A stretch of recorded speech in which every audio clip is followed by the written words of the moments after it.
नमः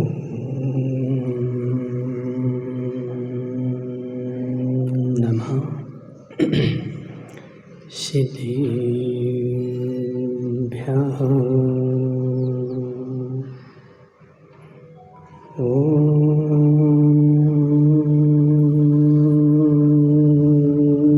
नमः सिद्धिभ्यः।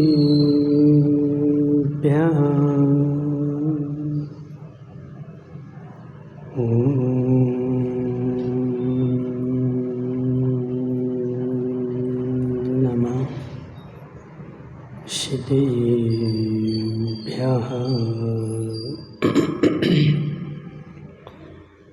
तज्जयति परं ज्योति समं समस्तैरनन्तपर्याये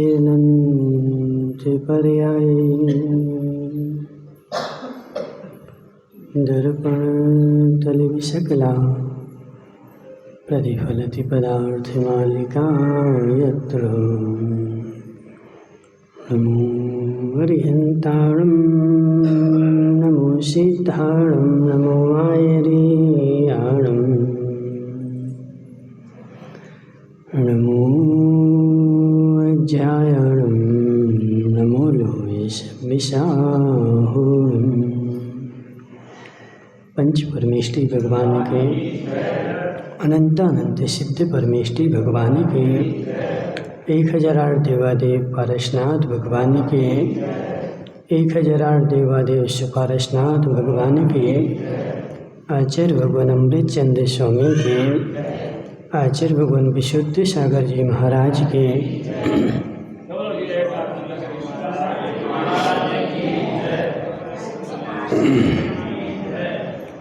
मनुष्य तीर्थंकर भगवान की दिव्य देशना शादवाद वाणी जयवंत हो। आचार्य भगवान अमृतचंद्र स्वामी तत्व का स्वरूप समझाते हुए बता रहे हैं कि यह जीव कितनी बार इसने विचार किया कि मुझे मोक्ष जाना है। संसार में रहते हुए इसने कई बार विचार किया कि मुझे मोक्ष जाना है, मोक्ष में मेरा कल्याण है, मोक्ष के बिना सुख नहीं है, इसलिए मुझे मोक्ष जाना है। कई बार विचार किया, लेकिन कई बार विचार करने के बाद भी मोक्ष तो जाना चाहा, लेकिन महावीर की देशना को स्वीकार नहीं कर पाया।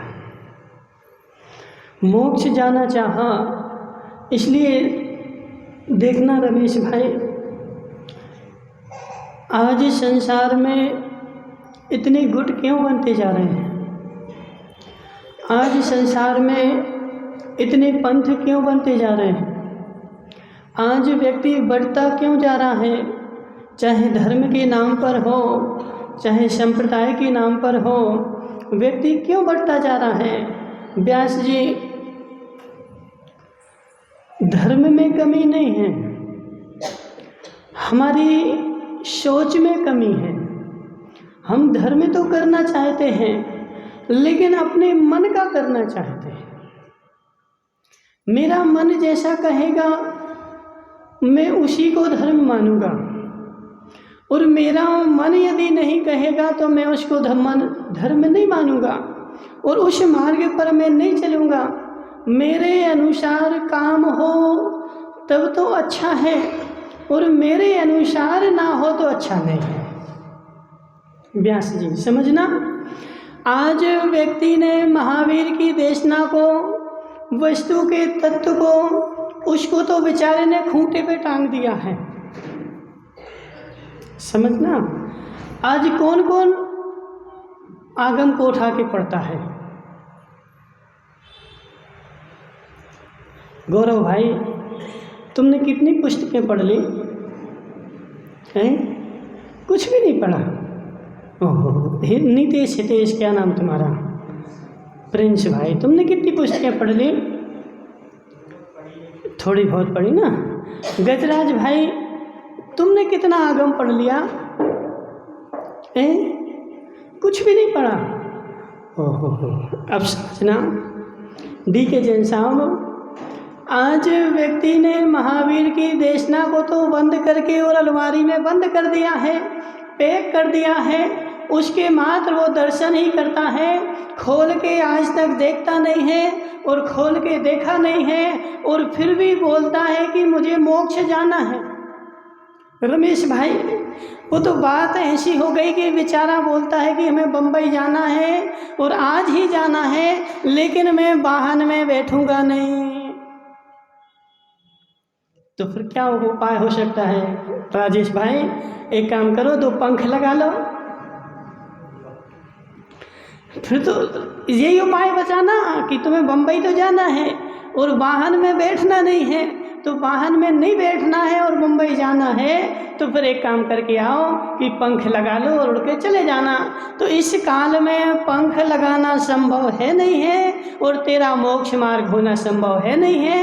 यदि तुझे मोक्ष जाना है तो महावीर की देशना पढ़नी पड़ेगी, और महावीर की देशना पढ़ने के बाद फिर तुझे निर्णय करना पड़ेगा कि मुझे क्या करना है।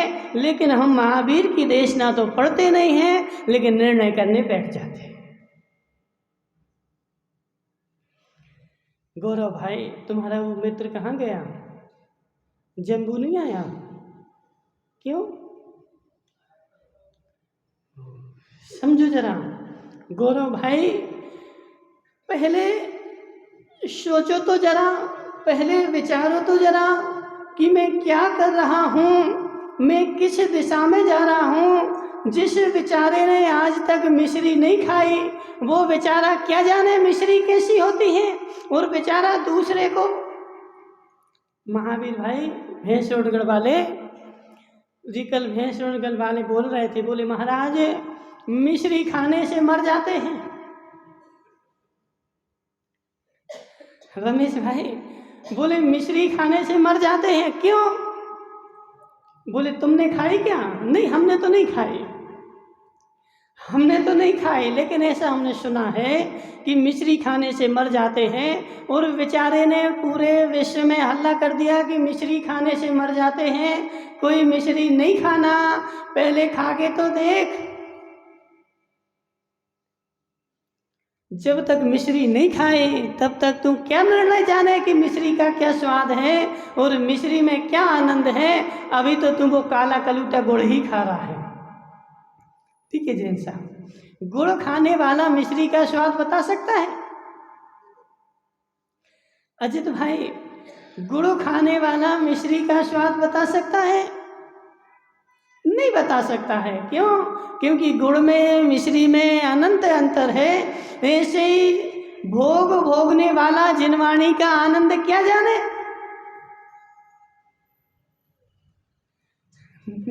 क्या नाम इसका? नीलेश भाई।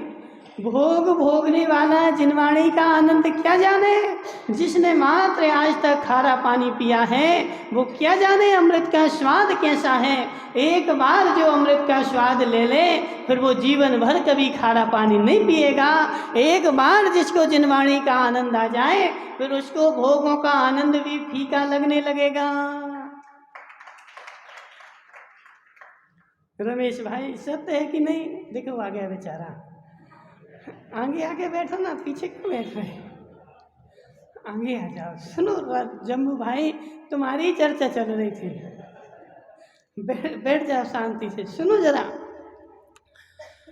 जिसने आज तक जिनवाणी को पढ़ा नहीं है, जितने आज तक जिनवाणी को सुना नहीं है और जिसने आज तक जिनवाणी को देखा नहीं है और आज के समय में देखो वो व्यक्ति जिनवाणी का निर्णय करने के लिए आतुर है। शुगन चंद जी समझना, जिसने जिनवाणी को पढ़ा नहीं है, जिसने जिनवाणी को सुना नहीं है, जिसने जिनवाणी को देखा नहीं है, आज माताओं वह व्यक्ति भी जिनवाणी का निर्णय करने के लिए आतुर है कि सही है कि गलत है, मैं इसका निर्णय करूंगा। हे बेचारे व्यक्ति, तूने कभी देखी भी है जिनवाणी? तूने कभी पढ़ी भी है जिनवाणी? और तू निर्णय करने के लिए आ गया मैं मोक्ष मार्गी हूँ, मैं निर्णय करके बताऊंगा कि धर्म क्या है और अधर्म क्या है। और संसार में आज हो भी यही रहा है कि जो अज्ञानी जीव है बेचारा, कभी उसने ज्ञान की राह भी नहीं पकड़ी और वह धर्म का नेता बन के आगे होता है। रमेश भाई देखो, बुरा लगे तो क्षमा कर देना, लेकिन जो है सो है। आज धर्म का नेता कौन बना है? आज धर्म का नेता कौन बना है और आज धर्म का निर्णय कौन कर रहा है और धर्म की ध्वजा कौन पकड़े हैं? जिसने बेचारे ने आज तक धर्म की पूंछ भी नहीं पकड़ी। हाथी तो दूर की बात है, समझना व्यास जी, हाथी तो दूर की बात है, उसने आज तक धर्म की पूंछ भी नहीं पकड़ी। और वही जब धर्म सभा लगती है तो सबसे पहले धर्म का निर्णय करने के लिए वही व्यक्ति आगे बैठता है कि यह सही है और यह गलत है। ऐसे व्यक्ति से बोल देना, जम्बू भाई तू निर्णय नहीं कर रहा है, तू अपने लिए नरक के द्वार खोल रहा है। ओम प्रकाश जी गलत तो नहीं हो रहा है? सत्य है ना। देखो हम नहीं बोल रहे जी, कौन बोल रहा है? आचार्य भगवान कुंद कुंद स्वामी कहाँ बोल रहे हैं? रयणसार जी की दूसरी गाथा में, मदिशत राण बलेंदु स्वच्छंदम बोलरी जिणु दिठम सो दोषो होई कुदिठी ना होई जिण मग लग रहो। मदिशत ज्ञान के बल पर, माताओं समझना, मतिशत ज्ञान के बल पर जो व्यक्ति स्वच्छंद होकर के निर्णय करता है और आगम की वाणी को नहीं देखना चाहता है और अपने स्वच्छंद होकर निर्णय कर रहा है, वह जीव कुदिठी है, वह जिनेंद्र के मार्ग में लगा हुआ नहीं है, वह धर्म के मार्ग में लगा हुआ नहीं है, वह धर्मात्मा नहीं है, वह कुदिठी है, नरक आत्मा है। जम्बू भाई बुरा तो नहीं लग रहा? बुरा लगे तो क्षमा कर देना, ठीक है ना। लेकिन जो है सो है, बात ऐसे ही है। इनका क्या नाम? डीके जैन के साथ पीछे बैठे जी, नहीं जी, इस साइड बैठे बैठे बैठे रहो हैं, डांगी जी हैं। तुम वहाँ हैवी मैटर में हो? अच्छा हाँ यहीं रहते, ठीक है ना। डांगी जी समझो जरा, तुम धर्म का निर्णय कब कर पाओगे? धर्म को सही गलत कब बता पाओगे? जब तुमने धर्म के बारे में जाना होगा, जब तुमने धर्म के बारे में परिचय प्राप्त किया होगा, जब तुमने धर्म के बारे में सुना होगा, उसके बाद ही तुम धर्म का निर्णय कर पाओगे कि यह सही है यह गलत है। और बिना जाने जो धर्म का निर्णय कर रहा है उसको क्या बोलोगे? जम्बू भाई क्या बोलोगे? अज्ञानी है और बेचारा नरक का मार्ग खोल रहा है। इसलिए आज क्या हो रहा है कि प्रत्येक व्यक्ति धर्म के मार्ग में सही गलत का निर्णय करने लगा है। चौराहे पर बैठा हुआ एक कौन? पल्लेदार जानते ना तुम लोग? कौन? बोरी उठाने वाला पल्लेदार हो, चाहे तसला डालने वाला हो, चाहे झाड़ू लगाने वाला हो, धर्म की चर्चा यदि चौराहे पर भी होने लगे अजित भाई, तो वो भी अपना निर्णय दिए बिना न रहेगा। हे जीव, तूने धर्म को कितना सरल जान लिया है, तू धर्म को कितना सरल मान रहा है कि आज तक तो तूने उसके बारे में कभी परिचय प्राप्त किया नहीं। लेकिन जब धर्म की गोष्ठी होगी तो ये सही है कि ये गलत है, इसको मिटाना चाहिए कि इसको रखना चाहिए, वो बेचारा निर्णय करने आ जाएगा। हे जीव, अपनी बुद्धि में भरा हुए मल को मिटा दे पहले। रमेश भाई देखो समझा देना, टेंशन नहीं करना। तेरी बुद्धि में अनंत काल से मल भरा हुआ है राग द्वेष का, तेरी बुद्धि में अनंत काल से अज्ञानता का मल भरा हुआ है। पहले जब तक उस मल को नहीं मिटाएगा तब तक जिनवाणी तेरे हृदय में प्रवेश नहीं कर पाएगी। महावीर जी सावला समझो जरा, व्यास जी, तुम्हारे द्वारे पर कोई भिखारी आ गया तो तुम उसको भीख दोगे कि नहीं दोगे? दोगे ना। अब व्यास जी के घर में अच्छी बहुत बढ़िया खीर बनी थी, काजू किशमिश डाल करके चावल की, और बहुत बढ़िया खीर खाने बैठे थे। और बैठे ही क्या थे कि जैसे ही बैठे थे और एक भिखारी आ गया कि 4 दिन से भूखा हूँ, पंडित जी कुछ हमें दे दो। अब तुम्हें दया आएगी कि नहीं? आएगी ना। अब तुम्हें दया आई और तुम उसको थोड़ा सा देने के लिए चले गए, और जैसे ही तुम देने के लिए गए और वो कटोरा लेके बैठा हुआ था, तो उस कटोरे में तुमने क्या देखा कि यह पहले से इसमें कंकड़ पत्थर भरे हुए हैं। अब व्यास जी, तुम उसको दोगे कि नहीं दोगे? दोगे? सुनो क्या नाम, बाबूलाल जी बड़ौदिया वाले, समझो जरा, उसके कटोरे में पहले से कंकड़ पत्थर भरे हुए हैं। अब तुम अपनी खीर यदि उसको दोगे तो तुम्हारी खीर और खराब हो जाएगी और वो तुम्हें गालियां देगा कि इसने कैसी खीर दे दी। समझना जम्बू भाई, बड़े गौर से समझना।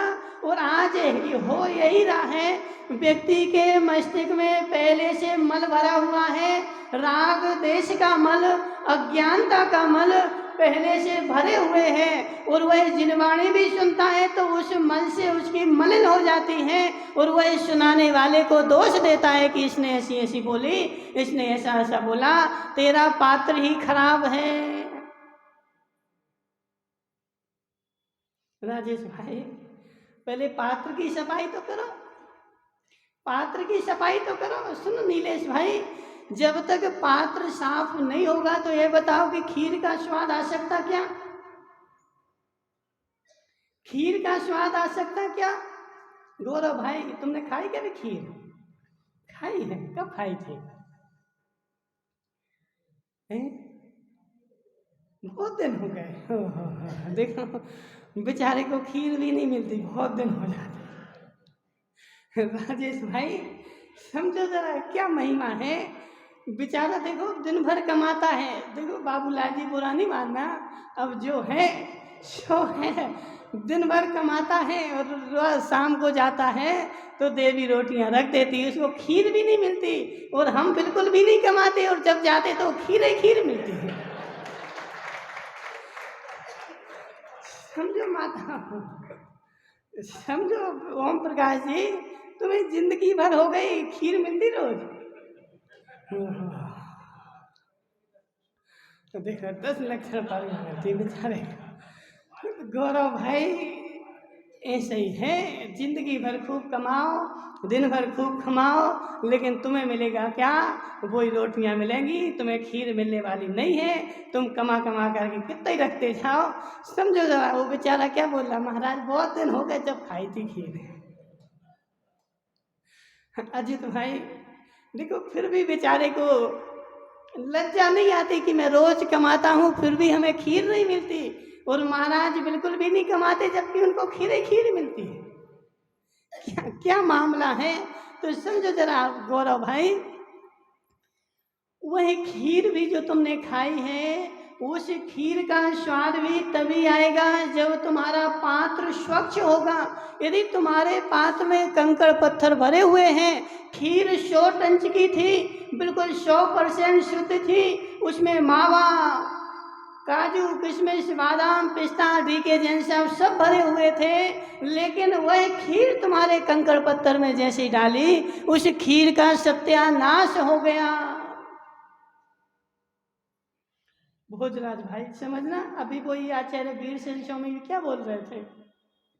बोल रहे थे कि नहीं, बेचारे कुछ श्रोता होते जोंक के जैसे, कुछ चल्ली के जैसे, समझना, कुछ भैंस के जैसे। भैंस देखी कभी? भैंस किसने देखी? भैंस बताओ, भैंस देखी? देखे जनश्याम, देखी ना?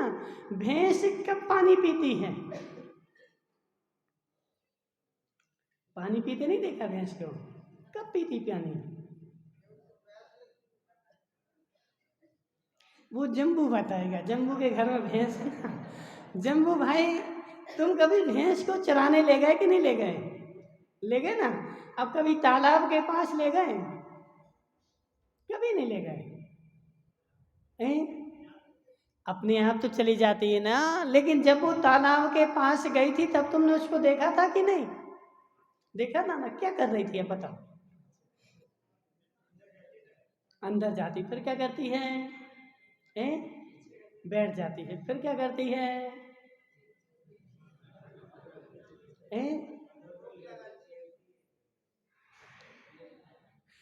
अभी नहीं देखा, तुम एक बार और जाके देखना, ठीक है ना, फिर बताना हमें। भैंस माताओं जब भी पानी में जाएगी तो पहले उस तालाब के पानी को, स्वच्छ पानी को पहले तो वो गंदा करेगी, मचाएगी, फिर उसमें लघु शंका करेगी और फिर उसके बाद पिएगी। गजराज भाई देखना कभी भैंस को, भैंस पहले मचा करके स्वच्छ पानी भैंस नहीं पिएगी, स्वच्छ पानी भैंस नहीं पीती है, वह पहले मचाती हैं, फिर लघु शंका करती हैं और फिर उस पानी को पीती हैं। तो ऐसे भोजराज भाई कुछ श्रोता ऐसे भैंस के जैसे होते हैं कि पहले सभा में आएंगे, सभा को मचाएंगे, लघु शंका करेंगे और फिर उस सभा के पानी फिर चिन्माणी को पिएंगे। ताकि देखो बहुत सारे तो ऐसे श्रोता के लिए उपदेश देने के लिए वीरसेन स्वामी ने मना किया है कि हे भैंस के जैसे श्रोता, तुझे अभी योग्यता नहीं है जिनवाणी सुनने की। जिनवाणी कौन सुन पाएगा? जो मिट्टी के जैसा होगा, कि मिट्टी के ऊपर जैसे ही पानी गिरता है तो मिट्टी आर्द्र हो जाती है, गीली हो जाती है। मिट्टी के जैसा जिसका हृदय होगा वह जिनवाणी सुनने का पात्र है। भैंस के जैसा श्रोता जिनवाणी सुनने का पात्र ही नहीं है। तो यहाँ पर क्या चर्चा चल रही थी कि जम्बू भाई आज धर्म का निर्णय कौन करने के लिए बैठा है? देखो हमारी गलती नहीं है, तुम्हारी भी गलती नहीं है, वो काल का ही ऐसा प्रभाव है कि चंद्रगुप्त को जानते ना रमेश भाई? चंद्रगुप्त के स्वप्न में एक स्वप्न आया था कि हाथी के ऊपर बंदर बैठा है। व्यास जी समझना, चंद्रगुप्त मौर्य नाम सुना होगा। चंद्रगुप्त मौर्य जो अंतिम जैन सम्राट हुए, जो जैन सम्राट ने अंतिम में दीक्षा ली, तो चंद्रगुप्त के स्वप्न में क्या आया था कि एक हाथी, हरकचंद जी, हाथी के ऊपर बंदर बैठा है। हाथी के ऊपर माता वो बंदर बैठा है। हाथी के ऊपर बंदर बैठा है, इसका क्या मतलब है कि पंचम काल में जो होगा ना वो बंदरों का राज होगा और मनुष्य जो है वो चाकरी करेगा। और यही दिख रहा है पोस्टों पर, बड़ी बड़ी पोस्टों पर झाड़ू लगाने वाले पोस्टों पर बैठे हुए हैं और पोस्टों पर बैठने वाले बेचारे कर्मचारी बने हुए हैं। स्पष्ट दिख रहा है, देखिए ना, आगम में ऐसे ही लिखा हुआ है। और आज ऐसा हो रहा है कि जिसको बेचारे को धर्म का ज्ञान भी नहीं है, उसने धर्म किस चिड़िया का नाम है आज तक कभी भी सोचा भी नहीं है, और वह धर्म की सीट पर बैठा हुआ है। और जब धर्म का निर्णय करने की बारी आती है तो वह निर्णय करने के लिए कौन आता है? जिसने आज तक धर्म की पूंछ भी नहीं पकड़ी, वह धर्म करने के लिए आता है। और धर्म बेचारा गड्ढे में गोते खाता रहता है। तो यहाँ पर आचार्य भगवान क्या बोल रहे हैं कि प्रत्येक जीव मोक्ष तो जाना चाहता है, लेकिन महावीर की देशना को प्राप्त करना नहीं चाहता है। बिना महावीर की देशना को प्राप्त किए और वह धर्म करना चाहता है कि मेरे मन में जो चल रहा है वह मेरे मन का ही धर्म है, और उसकी पुष्टि हो तो महाराज बहुत अच्छे हैं। अजित भाई देखो, तुम्हारा दोष नहीं है, वो काल का ही ऐसा प्रभाव है। तुम्हारे मन की पुष्टि हो जाए, तुम्हारे मन का हो जाए तो महाराज बहुत अच्छे हैं, और यदि मन का ना हो तो महाराज अच्छे नहीं हैं। लेकिन हम तुम्हारे मन की नहीं बोलेंगे।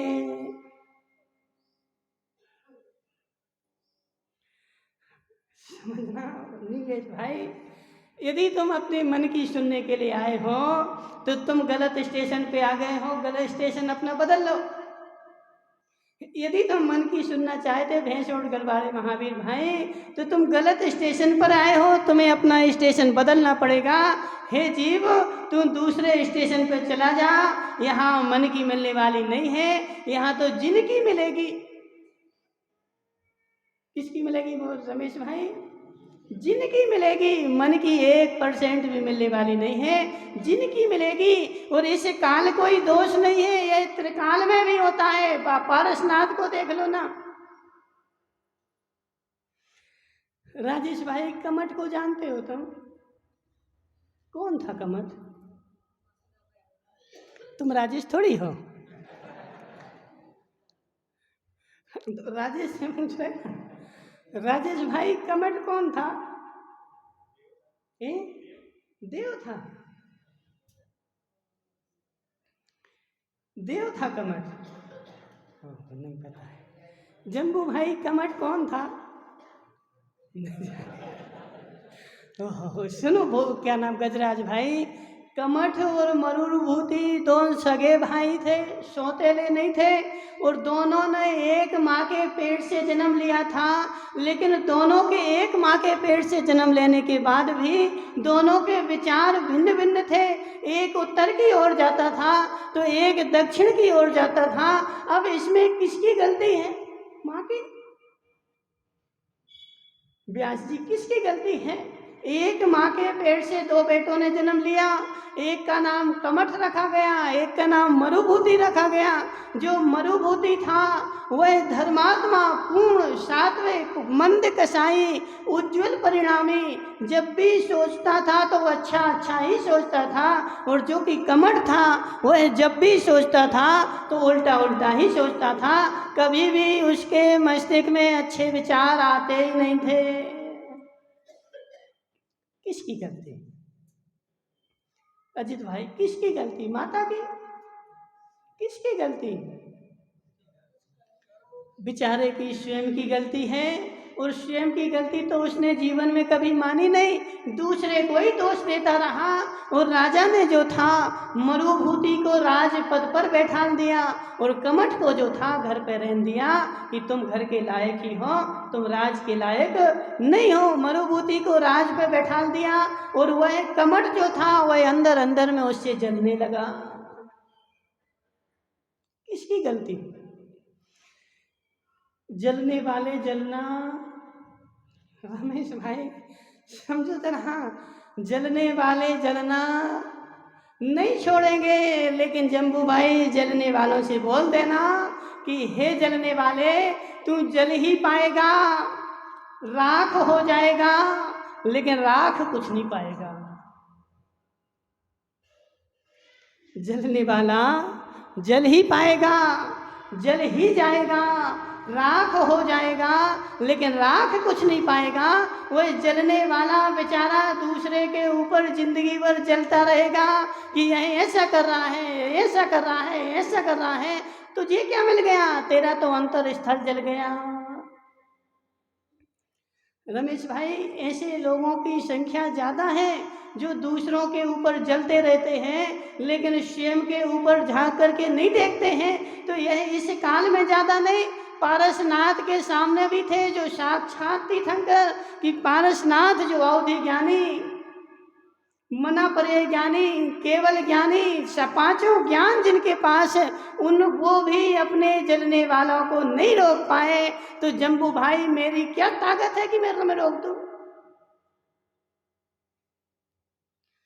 नीलेश भाई समझो जरा, जलने वाले हर काल में मिलते रहे हैं और हर काल में मिलते रहेंगे। तो मरुभूति से भी कमठ ने बैर बांध लिया, और कमठ मरुभूति को सोचता रहा कि कब मुझे मौका मिले और मैं इसे बदला लूं। तो एक बार क्या हुआ कि कमठ को राजकार्य से बाहर जाना पड़ा, और राजकार्य से जब बाहर गया तो मरुभूति की स्त्री घर में अकेली थी, और उस कमठ ने उसके साथ जबरदस्ती की, और जबरदस्ती करने के बाद वह शुद्ध बन गया, मैंने कुछ भी नहीं किया। लेकिन मरुभूति जो था ना, बहुत भद्र परिणामी, बहुत सरल परिणामी। उसके बाद वह बात जब राजा के पास गए, मनुभूति लौट करके आया। एक क्षण के लिए, तो एक क्षण के लिए उसके हृदय में संताप हुआ, लेकिन उस संताप को भी उसने दबा लिया। और जब राजा ने मनुभूति से बोला कि इसको क्या करना चाहिए, क्या नाम है तुम्हारा, जम्बू भाई, इसको क्या दंड देना चाहिए, इसका क्या हासिल करना चाहिए, तो मनुभूति ने क्या बोला कि हे राजन, यह इसकी गलती नहीं है, यह कसाई की गलती है, यह कर्म की गलती है, इसको एक काम करो, इसको छोड़ दो। क्या गलत किया राजेश भाई? मनुभूति ने क्या गलत किया उसके साथ? फिर भी बेचारा देखो, वो तो जल ही रहा था अंदर अंदर में, लेकिन राजा जो होता है वह न्याय करके ही छोड़ता है। इसलिए राजा ने क्या किया, उसके लिए आज्ञा दे दी कि इसको गधे पर बैठाल करके और इसका काला मुंह करके, जूतों की माला पहना करके और इसको नगर से निकाल दो, और यदि आज के बाद यह नगर में दिखे तो इसको फांसी के तख्ते पर लटका देना। और राजा ने उस कमठ को नगर से निकाल दिया और निकाल करके कमठ बाहर चला गया। लेकिन उस कमठ ने उस मनुभूति के साथ बैर बांध लिया कि मेरा इसके कारण ऐसा हुआ है। अब मनुभूति बेचारा क्या करे? राजेश भाई, अब इसमें मनुभूति की क्या गलती? उसका जितना उपाय था उसने राजा से बोला कि इसको दंड नहीं दो, इसको ऐसे ही छोड़ दो, यह सुधर जाएगा। लेकिन फिर भी राजा ने कमठ को दंड दिया और उसने राजा से बैर नहीं बांधा। किससे बैर बांधा? बुंदेलखंड में एक कहावत है, तुम लोगों ने सुनी हो, वो दादाजी बैठे कि बोले गदा से नहीं जीते सो गदैया की पूंछ मरोड़न लगे। सुनी कभी? बड़ौदिया वाले नहीं सुनी? क्यों? क्योंकि राजा शक्तिशाली था। राजा से क्या करता? तो राजा से तो उसने बैर नहीं बांधा। बैर किससे बांधा? मनुभूति से बैर बांधा कि यह शक्तिशाली नहीं है, यह कमजोर है। देखो आज ऐसे ही होता है, जो निष्कसाई जीव होगा वह संसार में जी नहीं पाएगा। रमेश भाई, संसार की दशा कैसी है कि यदि कोई धर्म मार्ग पर जीने लगे, शांति से अपना जीवन जीने लगे, तो बेचारा जे राजेश उसको जीने नहीं देगा। रोज उसको टोंचना मारेगा, रोज उसको कुछ करता रहेगा। एक ऐसे सर्प की तुम लोगों ने कहानी सुनी होगी ना। एक सर्प था, डीके जैन साहब, उस सर्प ने सबको वो काटता था। एक मुनिराज उसके पास गए और मुनिराज ने संबोधन दिया कि हे नागराज, तू तो भगवान है, भविष्य में तू देव बनने वाला है, तू क्यों लोगों को परेशान करता है? आज से नियम ले ले कि मैं किसी को काटूंगा नहीं। सुगंचन जी, देखो, सर्प काटना बंद कर दे तो तुम उसको काटना प्रारंभ कर दोगे, समझना। सर्प काटना बंद कर दे तो तुम उसको काटना प्रारंभ कर दोगे। उस सर्प भद्र परिणामी था, वह भद्र जीव था, मोक्षगामी था। उसने नियम ले लिया माताओं कि आज से मैं किसी को काटूंगा नहीं। सुनो रमेश भाई, क्या हालत हुई उसकी कि वह सर्प अब सर्प नहीं बचा, रस्सी का टुकड़ा हो गया। वह बेचारा शांति से बैठा रहता और छोटे छोटे बच्चे जाते उसके साथ खेलते, उसको पत्थर मारते। और तो और सुनो, महिलाएं जाती पानी भरने के लिए कुएं पर और अपनी रस्सी भूल जाती, तो कई बार तो उस सांप की कुंडली बना करके उसके ऊपर गुंडी रख देती। क्यों? कमल भाई दोहराया, क्यों हो गई उसकी ऐसी हालत? क्या गुनाह किया उसने?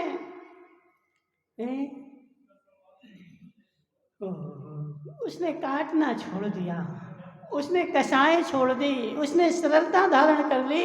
तो सरलता धारण कर ली, उसको बेचारे को जीने नहीं दिया। कुछ दिन बाद महाराज आए और महाराज ने क्या देखा कि सर्प की ऐसी हालत, इस नागराज की ऐसी हालत कि जिस नागराज को देख करके बेचारा आदमी तो पसीना पसीना हो जाता है, और इस नागराज की ऐसी हालत। तो उन्होंने पूछा कि हे नागराज, यह तुम्हारी हालत ऐसे कैसे हो गई? तो महाराज तुम्हारे कारण ही हो गई। समझना जम्बू भाई, किसके कारण हो गई? महाराज के कारण ही हो गई।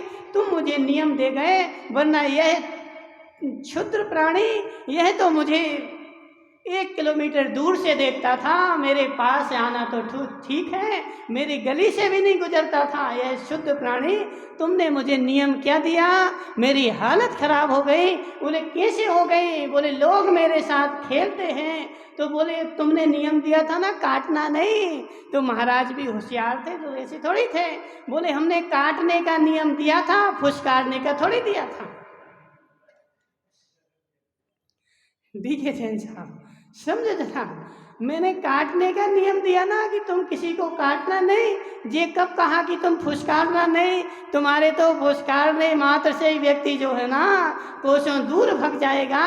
तुम्हारी ऐसी हालत होगी कैसी? तो संसार में यदि कोई रमेश भाई सीधा साधा हो तो वो जी नहीं पाएगा। बेचारा जी राजेश जो है ना उसको जीने देगा तब। सीधे साधे का आदमी का जमाना नहीं है। उस मरुभूति को भी वह सीधा साधा बेचारा, उसको जीने नहीं दिया। उस कमठ ने बेर बांध लिया और बेर बांध करके और वह नगर छोड़ करके अन्य नगर में चला गया और तपस्वी बन गया। सोनी जी, ऐसी तपस्या कोई काम की नहीं है। ऐसी तपस्या कोई काम की नहीं है कि अंदर में किसी से बदला लेने की भावना रखो और बाहर में तपस्या करते रहो। अंदर में कमठ के भाव चल रहे थे कि मैं मरुभूति को देख करके रहूँगा, और उस लक्ष्य को लेकर के उसने बेचारे ने तपस्वी बन गया, योगी बन गया। और योगी बन करके कहाँ, छोटा मोटा नहीं, पर्वत के ऊपर खड़ा हो गया गर्मी की धूप में और पर्वत की तरफ मुख करके और तपस्या कर रहा है। और हाथ में शिला ले ली बहुत बड़ी। बड़ौदिया वाले संभल के जीना, संभल के जीना। इतनी बड़ी शिला हाथ में उठाए हैं माताओं, इतनी बड़ी शिला हाथ में उठाए हैं और इतनी बड़ी शिला उठा करके और धूप में खड़ा हुआ है उपास करके कि मैं तपस्या कर रहा हूँ। और उधर मरुभूति के पास खबर पहुँची कि तुम्हारा भाई योगी बन गया है। और उस मरुभूति के हृदय में किंचित मात्र भी कोई वैर विरोध नहीं था।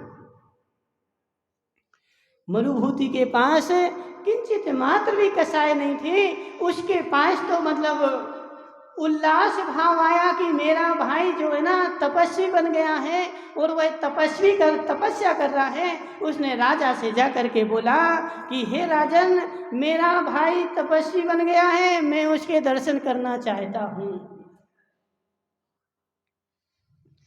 बड़ौदिया वाले अनिल भाई सुनो जरा, सांप को दूध भी पिलाओगे वो जहर ही उगलेगा। सांप को कितना ही दूध पिलाओ लेकिन वो जहर ही उगलेगा। तो वहाँ राजा ने मरुभूति से बोला कि हे मरुभूति, वह तुम्हारा भाई भले तपस्वी बन गया हो लेकिन तुम्हें वहाँ जाना कार्यकारी नहीं है, तुम्हें वहाँ जाना अच्छा नहीं है, तुम वहाँ मत जाओ। लेकिन मरुभूति बेचारा सीधा साधा आदमी, वो संसार में कैसे जिए? और मरुभूति चला गया दर्शन करने के लिए। जम्बू भाई, कसाई अपनी कसाय नहीं छोड़ता है, कसाई अपनी कसाय नहीं छोड़ता है। मोक्ष मार्ग प्रकाशक में क्या लिखा हरकचंद जी, पढ़ा ना तुमने? मोक्ष मार्ग प्रकाशक पढ़ा कि नहीं पढ़ा? क्या लिखा उसमें? तुम नहीं बताओगे। कसाई जीव को बाहर का कुछ निमित्त मिले तब भी ठीक है, उस निमित्त को लेकर के वह कसाय धारण करता है। और कसाई जीव को यदि निमित्त नहीं भी मिले तब भी वह बिना निमित्त के अपने अंदर में निमित्त को बना करके कसाय धारण करता है। जैसे ओम प्रकाश जी, तुम्हारे घर में तुम्हारे बेटे ने एक गिलास रख दिया था पानी का, कहाँ? घर के बीच में, और ओम प्रकाश जी का एक पैर लग गया और पानी पानी बगर गया। अब ओम प्रकाश जी क्या बोलेंगे, बिल्कुल विवेक नहीं है, बीच घर में रख देते कि किसी के भी पैर लग जाता और वहाँ पे बगर जाता। और दूसरी बार ओम प्रकाश जी ने स्वयं रख दिया वहाँ, समझना, ओम प्रकाश जी ने स्वयं गिलास रखा बीच घर में और इन्हीं का पैर लग गया। अब ये क्या बोलते हैं कि घर में कोई साफ सफाई नहीं करता है, ये गिलास कब से रखा है, किसी ने उठाया नहीं।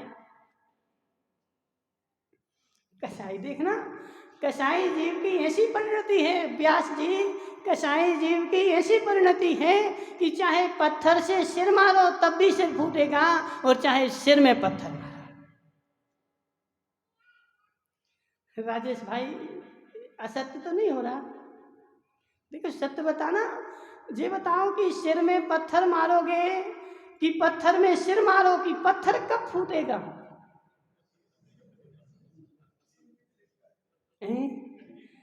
तुम्हारा सिर तो मजबूत है ना, एक आध पत्थर में मारना अच्छा जोर से, पत्थर फूट जाए। क्या फूट जाएगा? कब आएंगे वो कमल जी, कब आएंगे वो? जब तक उनके भरोसे बैठे रहोगे तब तक तुम्हारा सिर ही फूट जाएगा, ठीक है ना। तो जम्बू भाई, सिर में पत्थर मारो चाहे पत्थर में सिर मारो, दोनों स्थिति में तुम्हारा सिर ही फूटना है, पत्थर कभी भी फूटने वाला नहीं है।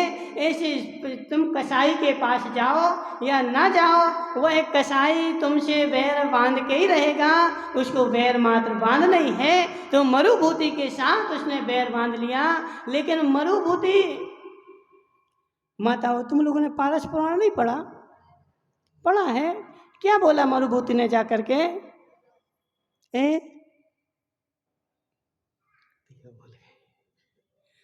माताओं, भूलने की बीमारी बहुत अच्छी है, भूलने लग जाओ तो मोक्ष नहीं चले जाओ, लेकिन आदत क्या है ना कि अच्छा अच्छा जो होता है वो सब भूल जाते हैं, और जो बुरा बुरा होता है वो 50 साल तक भी याद रहता है।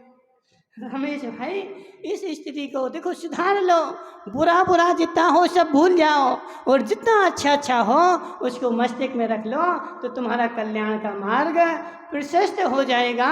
तो उस मरुभूति ने जाकर के कमर से बोला कि हे भाई, मेरी गलती है, मेरे कारण तुझे इतना संताप सहना पड़ रहा है, मेरे कारण तुझे नगर से दूर जाना पड़ा है, मेरे कारण तुझे इतनी यातनाएं सहनी पड़ी, मेरी गलती है, एक काम कर, तू मुझे माफ़ कर दे और अपने घर चल। लेकिन जैसे ही उसने माफ़ करने के लिए, गजराज भाई संभल के जीना, पत्थर पटक देगा कोई।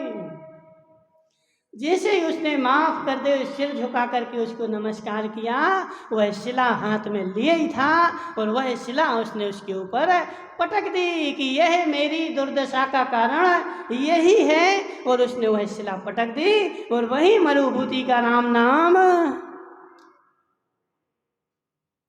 सोनी जी, कसाई नहीं सुधरेगा, कसाई नहीं सुधरेगा। उस कसाई ने ऐसा वैर बांध लिया, उसने किया क्या था हमें तो यह बताओ तुम। रमेश भाई, उसने क्या किया था मरुभूति ने, कि उसने इतना सारा वैर बांध लिया, एक भाव नहीं, एक भाव नहीं, 10-10 भाव तक उसका वैर चलता रहा और वैर बांधे रहा। इसलिए कोई भी, रमेश क्या राजेश भाई, तुमसे कोई भी वैर बांध सकता है, बांधने वाला स्वतंत्र है, लेकिन तुम वैर नहीं बांधना।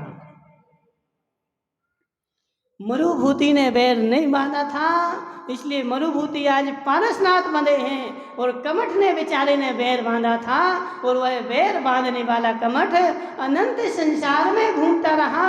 इसलिए रमेश भाई, तुम दूसरे को दोष देना बंद कर दो। रमेश भाई, मानो हमारी बात, मानोगे नहीं मानोगे? मानोगे?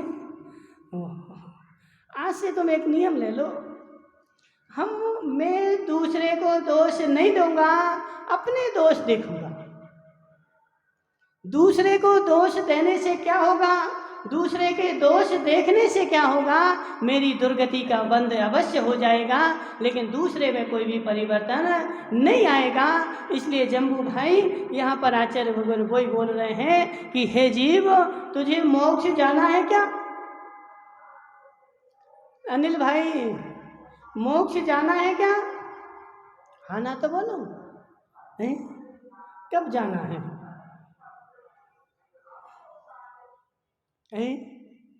कब जाना मोक्ष?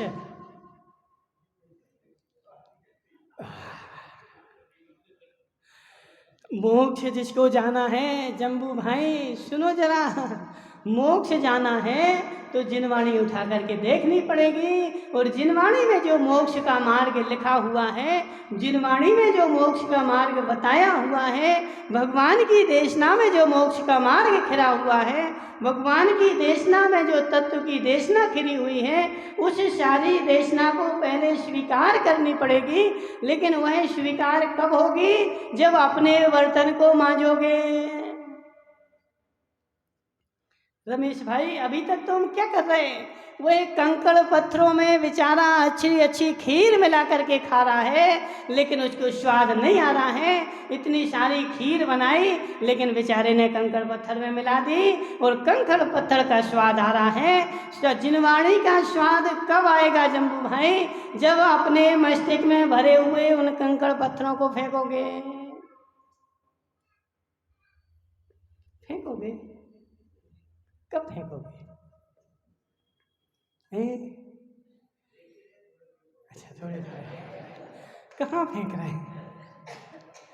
देखो, ऐसी जगह फेंकना है कोई उठा नहीं पाए, क्योंकि उठाने वाले तैयार हैं। जिनवाणी भी माताओं, देखो कुछ नहीं समझो, इतनी समझ लो, जिनवाणी भी मेरे हृदय में तभी समाविष्ट होगी, जिनवाणी मेरा तभी कल्याण कर पाएगी जब वो मेरा हृदय स्वच्छ होगा।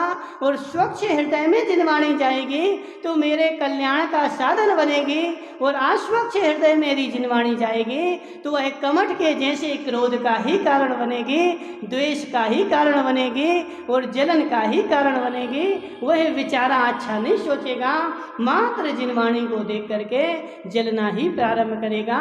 उसके हृदय में पहले से कंकड़ पत्थर भरे हुए थे और उसका वह मोक्ष मार्ग नहीं कहलाएगा, वह संसार मार्ग भी होगा। इसलिए राजेश भाई, मोक्ष के बारे में, धर्म के बारे में जो कुछ भी तुम्हारे अंदर में बैठा हुआ है, पहले उसको निकाल करके फेंकना पड़ेगा। और जब तुम अपने अंदर में से पूरा निकाल करके और खाली हो करके और जब तुम जिनवाणी सुनने आओगे, तभी तुम्हारे अंदर में जिनवाणी जाएगी। यदि तुम पहले का भरे रहोगे तो पहले का भरा हुआ है, इसलिए नया नहीं जाने वाला है।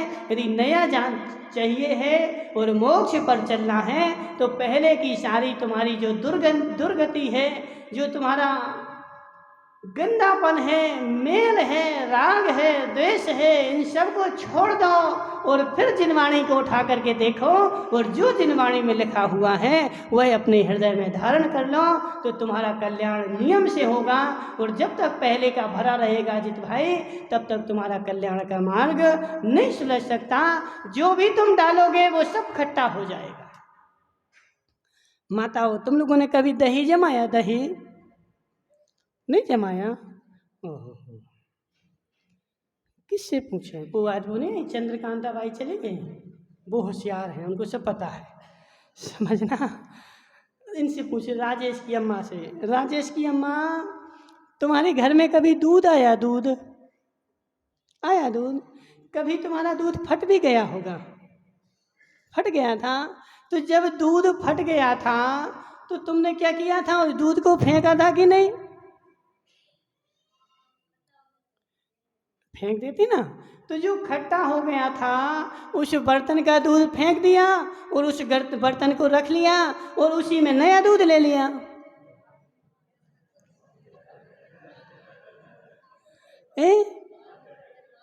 क्यों मांजती? क्यों इतना पानी खराब करती? सिर्फ दूध तो ले रहा ना, उसी में ले लो ना। देखो ओम प्रकाश जी, कि माताएं होशियार हैं, खूब इनके पास बुद्धि है। बोले महाराज यदि हमारा दूध फट जाता है तो वो दूध तो हम फेंक ही देते हैं, लेकिन उस बर्तन को भी अच्छा बढ़िया राख डाल करके और खूब उसको मांजते हैं ताकि उसमें उसकी लगार ना लगी रहे। यदि लगार लगी रहेगी तो उसमें यदि नया दूध भी भरा जाएगा तो वो भी फट जाएगा। ऐसे हे जीव, तेरे अंदर अनंत काल की जो वासना बैठी हुई है उसी में यदि तू जिनवाणी को भरेगा तो तेरी जिनवाणी फट जाएगी। पहले अपने बर्तन को खाली कर और अच्छे से मांज, उसमें लगार ना लगी रहे, फिर तू जिनवाणी को भर तो वह जिनवाणी तेरे कल्याण का मार्ग बनेगी, और यदि फट गई तो दुर्गति का मार्ग बनेगी। बोले शांतिनाथ भगवान की।